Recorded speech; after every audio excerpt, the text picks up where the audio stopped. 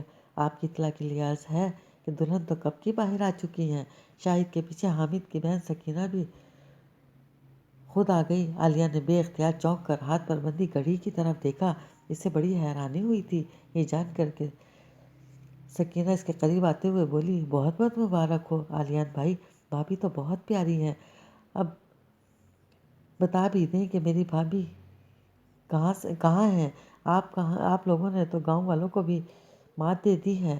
بریرہ بھابھی کو بالکل 7 پردوں میں چھپا لیا ہے۔ ہم تو بالکل بور ہو گئے ہیں۔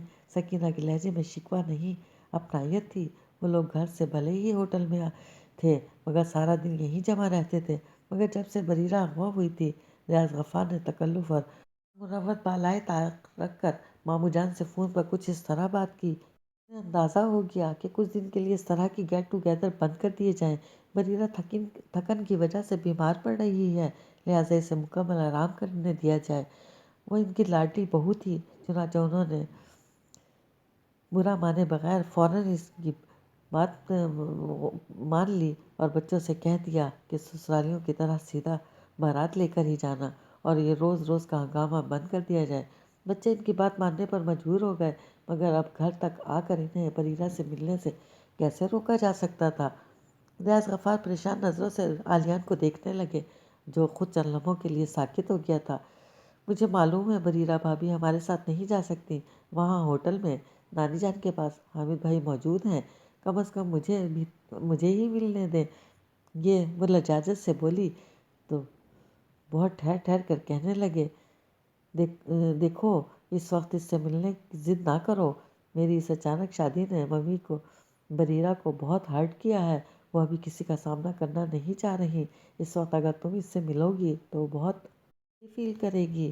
عالیان کی بات میں بہت وزن تھا۔ سکینہ ایک دم چپ ہو گئی جبکہ ریاض غفار زخمی نظروں سے عالیان کو دیکھنے لگے۔ ان کے بیٹے نے صورتحال کو سنبھالنے کے لیے الزام اپنے سر رکھ لیا تھا۔ گھر کی عزت کو بچانے کے لیے وہ ان سب کے نظروں میں والدین کا نافرمان بن گیا تھا اور سب کا ایک کر کے ان کے چہرے پر کوئی دکھ اور یہ سب کر کے اس کے چہرے پر کوئی دکھ یا پچھتاوا نہیں تھا، بلکہ سکینہ اور شگفتہ کی خاموشی سے مان جانے پر ایک سکون پھیل گیا تھا۔ لیکن یہ سکون صرف ریاض غفار کی شرمندگی کو کم کرنے کے لیے تھا، ورنہ اندر سے بریرہ کے متعلق سوچ کر اس کی حالت بے دم ہو چکی تھی۔ سکینہ نے بریرہ سے ملنے کی خواہش ظاہر کر کے اس کی فکر اور بڑھا دی تھی۔ اگر عمران نے وعدے کے مطابق بریرہ کو نہیں چھوڑا تو کیا ہوگا؟ عالیہ نے اس ادھیڑ بن میں لگا رہا، یہاں تک کہ نیچے آ کر اسے ایک بار بھی رومیلا کی طرف نظر اٹھا کر نہیں دیکھا، حالانکہ چاروں طرف سے اس کی تعریف سن رہا تھا۔ سب ہی سے مل کر بہت خوش ہوئے تھے، مگر عالیہ اپنی ہی سوچوں میں الجھا رہا، یہاں تک کہ نانی اماں کے پاس پہنچ گیا۔ ماموں جان، ریاض غفار، عالیہ اور رومیلا ان کے کمرے تک آئے تھے، باقی سب اپنے کمرے میں چلے گئے، یہاں تک کہ حامد جو ان کے پاس ہی بیٹھا تھا سلام دعا کر کے باہر نکل گیا۔ ریاض غفار نے بات کرنی شروع کی تو انہوں نے ہاتھ اٹھا کر روک دیا۔ شگفتہ نہیں آئی؟ بیٹی آتی تو میں کچھ بولتی بھی، اب داماد سے کیا شکایت کروں؟ کیسی باتیں کر رہی ہیں آپ؟ کیا میں آپ کے لیے غیر ہوں؟ ریاض غفار کو حقیقتاً ان کے لہجے سے دکھ ہوا تھا۔ سر اٹھا کر نانی اماں کی طرف دیکھنے لگے۔ سب لوگوں کی گفتگو سے اتنا تو پتہ چل گیا تھا کہ ان میں سے کسی کو بھی شادی کا غم نہیں تھا۔ اب تک کسی نے اس سے اس اچانک شادی کی وجہ نہیں پوچھی تھی، لیکن ان کی حیرانی وجہ ظاہر ہو رہی تھی۔ وہ جہان دیدہ خاتون تھیں، ان کے چہرے پر حیرت اور غصہ نہیں، بلکہ صرف اور صرف دکھ پھیلا تھا۔ سفید کپڑوں میں ملبوس اور سفید بالوں کے ساتھ بہت مقدس سی ہستی لگ رہی تھی۔ دوپٹے کے پلو سے نم آنکھوں کو صاف کرتے ہوئے وہ رومیلا کو بہت بے ضرر سی لگی تھی۔ اس عمر میں انسان کا مقصد کیا صرف اولاد کی خوشی اور آسودگی رہ جاتا ہے؟ وہاں بدلے میں اسے اولاد سے صرف ایک چیز چاہیے ہوتی ہے کہ اسے مان دیا جائے اور اس کی عزت کی جائے۔ اب اولاد کی طرف سے سرکش فیصلے اس کی پوری ہستی کو ہلا کر رکھ دیتے ہیں۔ جہاں اپنی رائے دینے کی خواہش نہیں ہوتی، لیکن یہ ارمان ضرور ہوتا ہے کہ مجھ سے رائے مانگی جائے، حالانکہ اس کے جواب میں وہی ہوتا ہے جو تم لوگوں کی خوشی، لیکن اس میں ایک جملے کو ادا کرنے میں ایک ایسی تقویت حاصل ہوتی ہے کہ جس کا نیم البدن نہیں، لیکن بدقسمتی سے اکثریت ان چھوٹی چھوٹی باتوں کا خیال نہیں رکھتی اور جانے انجانے میں دل دکھانے کا سبب بنتی ہے۔ پھر یہ شکایت کرتی نظر آتی ہے کہ زندگی میں سے سکون ختم ہو گیا ہے۔ سب کچھ ہوتے ہوئے بھی ذہنی انتشار پیچھا نہیں چھوڑتا۔ رومیلا ان پر سے نظریں ہٹا کر ریاض غفار کو دیکھنے لگی۔ ریاض غفار ایک بار پھر بے بس ہو کر خاموش ہو گئے تھے، اور ایک بار پھر عالیان کو آگے بڑھنا پڑا، مگر اس بار وہ بہت مشکل لگ رہا تھا۔ نانی ماں، ممی آپ سے شرمندہ ہیں، وہ آپ کو فیس نہیں کر سکتی، بلکہ ہم سب شرمندہ ہیں، ہم سب کو معاف کر دیں۔ بس ایسی کیا آفت آ گئی تھی کہ تم؟ نانی اماں ایک دم پھوٹ پھوٹ کر رونے لگیں تو عالیان کی ہمت بھی نہیں ہوئی کہ انہیں کچھ دلاسا دے۔ اس نے مزید کچھ کہنے کا ارادہ ترک کر کے انہیں خاموشی سے رونے دیا کہ صفائی میں کہنے کے لیے اس کے پاس کچھ نہیں تھا کہ ایک بار دل کا غبار نکال لیتی تو ان کے پاؤں پکڑ کر معافی مانگ لیتا۔ ابھی یہی سوچ کر وہ خاموش ہو گیا تو رومیلا حیرانی سے کبھی نانی ماں کو اور کبھی ریاض غفار کو اور کبھی عالیان کو دیکھنے لگی کہ اس کی برداشت جواب دے گئی تھی، تو اس نے آگے بڑھ کر دیوار کے ساتھ رکھے ڈسپینسر میں سے پانی نکالا اور نانی ماں کے پاس آ کر بیٹھ گئی۔ نانی ماں، یہ لیں، پانی پی لیں۔ ابھی عالیان کو انہیں نانی ماں کہتے سنا تھا، لہٰذا اس نے بھی یہی کہا۔ عالیہ نے چونک کر سر اٹھا کر اسے دیکھا تو اسے نانی ماں کے برابر میں بیٹھا دیکھ کر حیران رہ گیا۔ نانی ماں بھی پل بھر کے لیے ہچکیاں لینا چھوڑ کر رومیلا کو دیکھنے لگی۔ اس طرح رونے سے تو آپ کی طبیعت خراب ہو جائے گی۔ رومیلا نے پانی کا گلاس ان کے لبوں کے قریب کرتے ہوئے کہا تو انہوں نے پانی پینے کے بجائے ہاتھ اٹھا کر گلاس پکڑ لیا۔ کیا نام ہے تمہارا؟ ان کے پوچھنے پر رومیلا کو اچانک یاد آ گیا کہ وہ ایک دن کی دلہن ہے، تبھی تھوڑا جھجکتے ہوئے بولی، رومیلا۔ رومیلا کہہ کر انتظار کرنے لگی کہ شاید وہ کچھ کہیں، مگر وہ اسے دیکھ رہی تھی۔ کچھ دیر بعد انہوں نے بڑا غیر متوقع سوال پوچھا، کب سے جانتی ہو تم عالیان کو؟ جی، رومیلا کو جیسے کچھ سمجھ میں نہ آیا۔ ریاض غفار نے البتہ لب کشائی کی، مگر نانی جان نے ہاتھ اٹھا کر انہیں خاموش رہنے کا اشارہ کیا اور اپنے سوال کی وضاحت کرنے لگی۔ میں پسند کی شادی کے خلاف نہیں ہوں، لیکن پسند کی شادی میں اتنی جذباتیت کا مظاہرہ کرنا اور اس میں اتنے لوگوں کی دل زاری کرنا، ان کی شدید مخالفت کرتی ہوں۔ رومیلا منہ کھولے ان کی بات سن رہی تھی۔ ریاض غفار اور مامو جان سر جھکائے بیٹھے تھے، البتہ آلیان رومیلا کو ایک ایک تاثر کا مشاہدہ کر رہا تھا۔ کیا تمہارے گھر والوں کو اس جلد بازی کی شادی پر کوئی دکھ نہیں ہوا؟ رومیلا کی سمجھ میں یہ آ رہا تھا کہ وہ کیا کہہ رہی ہیں، مگر یہ سمجھ میں نہیں آ رہا تھا کہ اسے کیا کہنا چاہیے۔ آلیان کی کزنز کی گفتگو سے اسے اندازہ ہو گیا تھا کہ وہ اس کی طرح اچانک شادی کر لینے سے خاصے دل برداشتہ ہوئے ہیں، مگر اس شادی کو وہ کوئی کورٹ میرج جیسی لو میرج سمجھ رہے تھے۔ یہ اندازہ اسے نانی جان سے مل کر ہوا تھا۔ کون کون ہے تمہارے گھر میں؟ اب سوگ چھوڑ کر اس کا انٹرویو لینے پر اتر آئی تھی۔ نازک نازک سے نین نقش والی کچھ گھبرائی سی یہ لڑکی انہیں بہت متاثر کر گئی تھی۔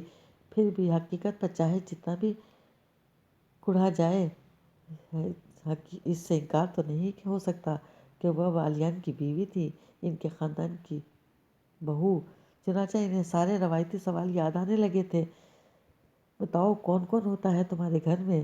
جی، میرے والد، بھائی اور بھابھی ہیں، اور تمہاری والدہ؟ ان کا تو بچپن میں ہی انتقال ہو گیا تھا، رومیلا نے آہستگی سے کہہ کر سر جھکا لیا۔ تو نانی ماں جو اس پر بگڑنے اور اس سے باز پرس کرنے کا سوچ رہی تھی، ایک دم پسیج گئیں۔ اوہ، تبھی شاید تمہیں معاشرے کی اونچ نیچ سمجھانے والا کوئی۔ آپ غلط سمجھ رہی ہیں نانی ماں، میں اتنی ناسمجھ نہیں کہ شادی جیسا اہم فیصلہ تن تنہا جلد بازی میں کر لوں۔ رومیلا نے رک کر ایک نظر آلیان اور ریاض غفار کو دیکھا۔ دونوں اسے ہی دیکھ رہے تھے، جیسے یہ چاہتے ہوں کہ وہ اب کیا کہتی ہے، جبکہ رومیلا کی نظروں میں ان کے لیے الجھن بھری تھی کہ آخر وہ لوگ سچ کیوں نہیں بتا دیتے۔ جن حالات میں یہ شادی ہوئی ہے، اس کی وجوہات چھپانے کی کیا ضرورت ہے؟ آلیان کی کزن سے اتنا تو علم ہو گیا تھا کہ ان کے گھر میں کل کسی کی شادی ہے، باقی کی تفصیلات پوچھنا اسے اچھا نہیں لگا، اور اب وہ یہی سوچ رہی تھی کہ پہلے جو ہوا وہ کوئی خوشگوار واقعہ نہیں تھا، لیکن اسے نہ بتانے کی صورت میں ان دونوں کا کردار زیادہ مشکوک ہو رہا تھا۔ تبھی اسے کھول کر بیان کر دینا چاہیے۔ رومیلا نے ان پر سے نظر ہٹاتے ہوئے ایک گہری سانس کھینچی اور کہنا شروع کیا، میرے بھائی نے میری شادی کینیڈا میں مقیم ایک لڑکے سے طے کی تھی، جس کی ساری معلومات کینیڈا میں رہنے والے ایک دوست نے کی تھی۔ کچھ دن پہلے جب وہ لڑکا شادی کے لیے کراچی آیا، تب پتہ چلا کہ یہ تو وہ ہے ہی نہیں جس سے کینیڈا میں میرے بھائی کے دوست نے ملاقات کی تھی۔ ابرار بھائی اس دھوکے پر بھڑک اٹھے، انہوں نے رشتہ ہی ختم کر دیا۔ کسی لڑکی کی بارات اگر 2 دن پہلے آتے آتے رہ جائے تو اس کی معاشرے میں کیا عزت رہ جاتی ہے؟ یہ کوئی بیان طلب بات نہیں ہے، اس لیے ابرار بھائی نے فوراً آلیان سے رابطہ کیا۔ یہ اور میرے بھائی دوست ہیں۔ عالیہ نے اس کڑے وقت میں میرے بھائی کی مدد کی ہے، ان کے سامنے احسان کا لفظ بھی چھوٹا پڑ جاتا ہے۔ میں یہ نہیں جانتی کہ انہوں نے آپ سب لوگوں کو اطلاع کیوں نہیں دی، اس کے پیچھے بھی ضرور کوئی وجہ ہوگی، مگر آپ سمجھ رہی ہیں نا، وہ بات ہرگز نہیں ہے۔ ہماری شادی سب کے سامنے باقاعدہ طریقے سے ہوئی ہے، ہم نے کوئی کورٹ میں جا کر رجسٹرڈ میرج نہیں کی ہے۔ کمرے میں موجود چاروں نفوس اس کی بات پورے دھیان سے سن رہے تھے۔ نانی اماں اور مامو جان تو شکل سے ہی کافی سنجیدہ لگ رہے تھے، البتہ ریاض غفار کچھ حیران سے، جیسے ان کی سمجھ میں نہ آ رہا ہو کہ وہ کس رد عمل کا اظہار کریں۔ صرف آلیان تھا جو اس کے چہرے پر کوئی تاثر نہیں تھا، وہ محض سپاٹ نظروں سے رومیلا کو دیکھ رہا تھا۔ اسے یہ تو یقین تھا کہ رومیلا جھوٹ نہیں بول رہی، تھوڑی بہت معلومات تو وہ بھی کر چکا تھا، اس لیے اس کو بخوبی سمجھ میں آ گیا تھا کہ ابرار کے بریرہ کو اس طرح اغوا کیا تھا اس کی بہن کی شادی ٹوٹنے کے باوجود وقت مقرر پر ہو جائے، مگر اسے رومیلا کی مکاری پر غصہ آ رہا تھا کہ اس قدر معصوم بن کر وہ اس کی خود ابرار کی بے مثال دوستی کی داستان سنا رہی تھی۔ ایسے سادہ سے لہجے میں وہ بول رہی تھی جیسے آلیان سے قربانی دینے آ گیا ہو اور وہ اپنی دوستی نبھانے کے لیے۔ اسے یقین تھا ابرار کی اس سازش میں اس کا پورا گھر شریک ہے، مگر آفرین تھی اس لڑکی پر جس نے اتنی زبردست اداکاری کرتے ہوئے ایسے بھول پن سے سب کہا کہ ریاض غفار تک اس کی کہانی سے متاثر نظر آ رہے تھے۔ یہ سب تم نے مجھے کیوں نہیں بتایا؟ نانی ماں نے عالیان کو دیکھتے ہوئے پوچھا۔ ان کے لہجے میں اب شکایت نہیں تھی بلکہ ایک ستائش تھی۔ تبھی وہ کہہ رہی تھی، تم نیکی کا ڈنڈورا پیٹ کر اسے ضائع نہیں کرنا چاہ رہے ہوں گے، لیکن بیٹے سچ کو چھپا کر تم ہم سب کو خود سے اور اس لڑکی سے بدگمان کر رہے تھے۔ جب تمہارے دوست نے تم سے مدد مانگی تھی تبھی تو ہمیں بتا دینا چاہیے تھا، ہم تمہارے ساتھ بارات لے کر جاتے۔ نانی اماں کا لہجہ خوشگوار ہوتا دیکھ کر ماموں جان بھی مسکراتے ہوئے بولے، اماں ٹھیک کہہ رہی ہیں، ہم تو اس بیچاری کے بارے میں جانے کیا کیا سوچ بیٹھے تھے۔ پھر رومیلا سے مخاطب ہو کر کہنے لگے، ویسے ہمیں معلوم ہے تمہاری کوئی میری نہیں ہوئی، باقاعدہ ہوٹل میں نکاح ہوا ہے۔ اتنی خبر اخبار میں موجود تھی۔ ان کی بات پر نانی اماں ایک دم جیسے کچھ یاد آتے ہی تیزی سے بولی، پتہ کرو یہ اخبار میں تصویر کس رپورٹر نے لگا دی؟ اللہ رحم کرے، ہماری بہو کی تصویر اخبار میں چھاپنے والا، وہ بھی دلہن کے روپ میں۔ میری تصویر؟ رومیلا نے بے یقینی سے کہا، ہاں تم دونوں کی تصویر ہے، تو اس میں تمہاری شادی کا پتہ چلا ہے۔ اب بھلا بتاؤ کتنے لوگوں کی نظر پڑتی ہے اخبار پر؟ نانی اماں کے سر سے ایک بوجھ اتر گیا تھا، اس لیے اب انہیں یاد آ گیا کہ ان کا کتنا دل جلا ہے اس رپورٹر کی اس حرکت سے۔ ریاض غفار ماموں کو خوشگوار ہوتا دیکھ کر شکر کا کلمہ پڑھے ان کے ہاں میں ہاں ملانے لگے۔ یہ اور بات تھی کہ رومیلا کی تصویر اخبار میں چھپنے سے انہیں کوئی فرق نہیں پڑا، اور عالیان کو تو یقین تھا کہ یہ سب ابرار کا کیا دھرا ہے، تو بھلا رپورٹر کے خلاف ایکشن لینے کا کیا سوچتا۔ البتہ نانی اماں کے جاہانہ انداز نے اسے چند لمحوں کے لیے سن ضرور کر دیا تھا۔ وہ عورت صرف اپنی بہو کی تصویر اخبار میں چھپنے پر اتنی خطرناک ہو رہی تھی جس سے وہ یہ گوارا نہیں ہو رہا تھا کہ جانے کتنے مردوں نے اسے دیکھا ہوگا۔ اب اگر دوسری بہو اور اپنی نواسی کے اغوا ہونے کی بات پتہ چل گئی تو اس کا کیا رد عمل ہوگا؟ اس کے گھر کی عزت 3 دن اور 3 راتوں سے گھر سے باہر ہے۔ عالیہ نے ایک دم بری طرح مضطرب ہو گیا۔ وہ فوراً یہاں سے جانا چاہتا تھا مگر ان کی خوشگپیوں ہی ختم نہیں ہو رہی تھی۔ نانی اماں کی ہر حرکت سے ظاہر ہو رہا تھا کہ انہیں رومیلا بہت پسند آ گئی ہے۔ وہ لاڈ سے کہہ رہی تھی، جوڑے تو اللہ تعالیٰ آسمان پر بناتا ہے، جب جہاں اور جس سے نکاح لکھا ہو تب ہی وہاں اس کے ساتھ ہی ہوتا ہے۔ تم دل چھوٹا نہ کرو، اسی میں اللہ تعالیٰ کی کوئی مصلحت ہوگی۔ اب دیکھنا میں حامد کی شادی والے دن کیسے دھوم دھام سے تمہارا ولیمہ کرتی ہوں۔ تمہیں آج ہی عالیان کی ممانیوں کے ساتھ جا کر کل کے ولیمے کے لیے ایک شاندار جوڑا لے کر دینا ہے۔ ابھی بھلے ہی تم نے بریرہ کا جوڑا پہن لیا ہے لیکن آگے ایسا نہیں ہوگا۔ عالیان چونک کر نانی اماں کو دیکھنے لگا جو ماموں جان سے مخاطب ہو کر کہہ رہی تھی، دیکھو نا کتنا دل ہے میری بریرہ کا۔ بات پکی ہونے پر جو جوڑا سسرال کی طرف سے آیا تھا وہ نکال کر بھابھی کو دے دیا۔